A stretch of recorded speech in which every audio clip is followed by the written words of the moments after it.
O Salmo 3 diz assim: Senhor, como tem crescido o número dos meus adversários. São numerosos os que se levantam contra mim.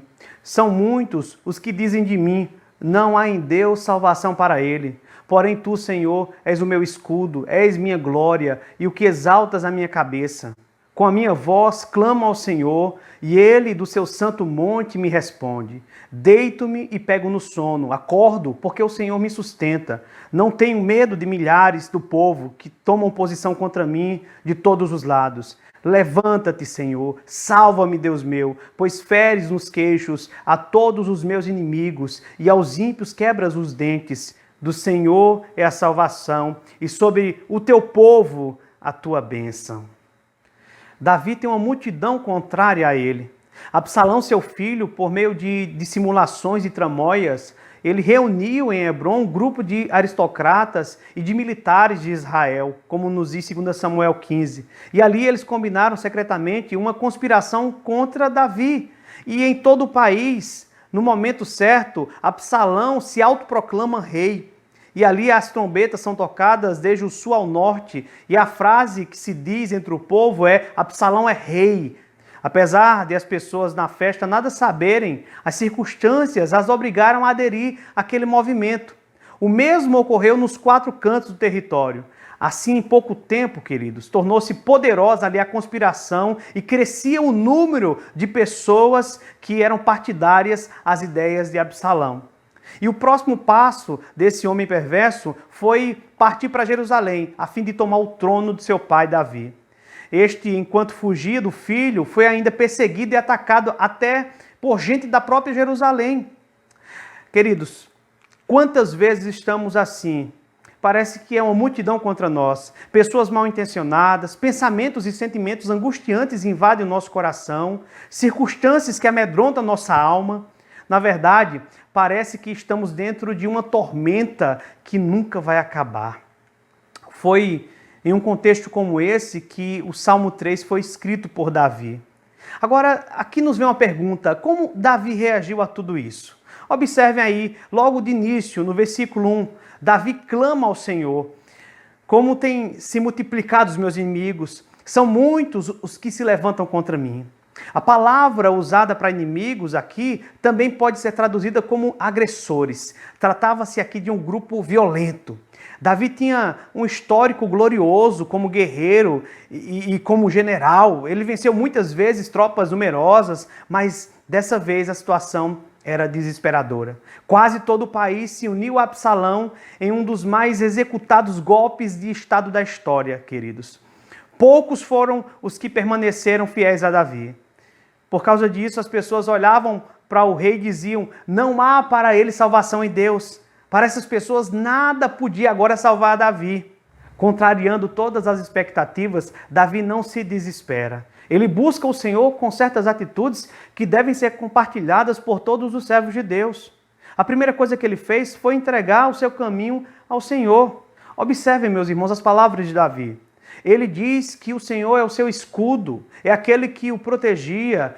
Davi diz que o Senhor era a sua dignidade, aquele que levantava a sua cabeça. Sem ignorar os problemas, ele ergue seus olhos da situação ameaçadora ao seu redor e olha para o Senhor pela fé. Davi sabe que está em perigo, mas Deus é seu escudo. O rei de Israel era chamado de escudo porque protegia a nação, mas Davi dependia de Deus para ser o seu escudo. Meus queridos, a situação é desanimadora, mas o rei sabia que Deus levantaria sua cabeça e lhe restauraria seu trono.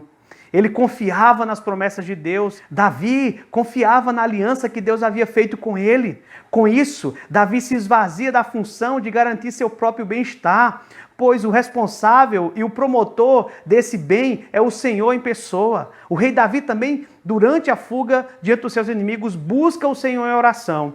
Versículos 4 e 7, ele diz: minha voz clama ao Senhor. São as palavras utilizadas aqui por ele para se referir à sua atitude de pedir a Deus em oração que faça o que ele mesmo, sendo rei, não conseguia fazer. No versículo 7, há um dos exemplos mais sucintos de oração e ainda assim mais corretos à vista da teologia. O rei, deixando de lado a pompa, os métodos e os costumes, simplesmente se dirige a Deus com o clamor que sua necessidade exige. Salva-me, meu Deus!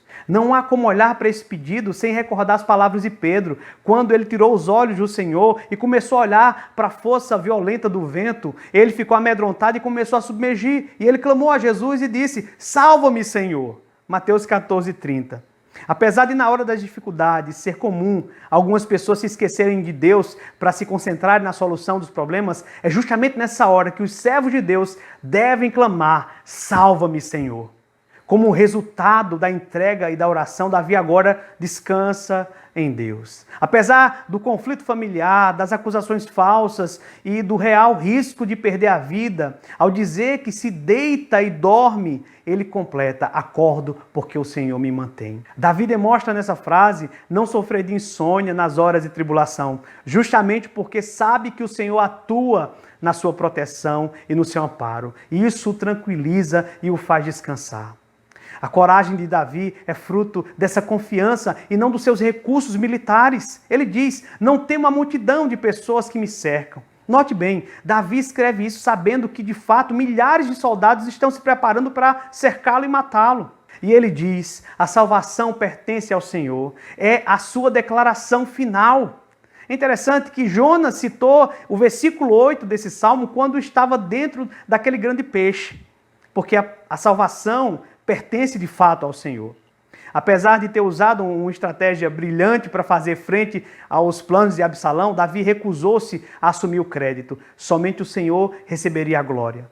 Davi também recusou a cultivar qualquer tipo de ressentimento contra o povo, pedindo em vez disso que o Senhor os abençoasse. Isso nos faz lembrar da oração de Jesus na cruz, quando Jesus diz ao Pai: perdoa-lhes porque não sabem o que fazem. Estevão também orou assim, lá em Atos 7, versículo 60. Deus então restaurou Davi ao seu trono e permitiu que Davi preparasse outro sucessor, que foi Salomão, seu filho.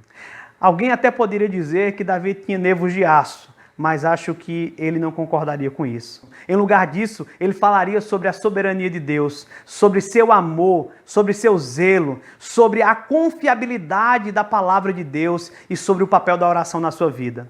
Davi renderia toda a glória a Deus e assim explicaria sua confiança em um dos piores momentos da sua vida. Será que hoje você está tendo um dia ruim? Será que hoje você precisou lidar com circunstâncias pelas quais não queria e que talvez lhe machucou? Como você reagiu a tudo isso? Você seria capaz de explicar como confiou em Deus em cada problema que enfrentou?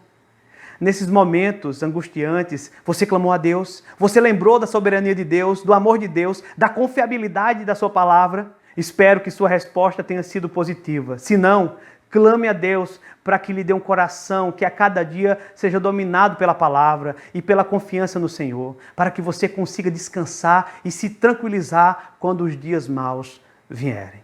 Que Deus te abençoe. Amém.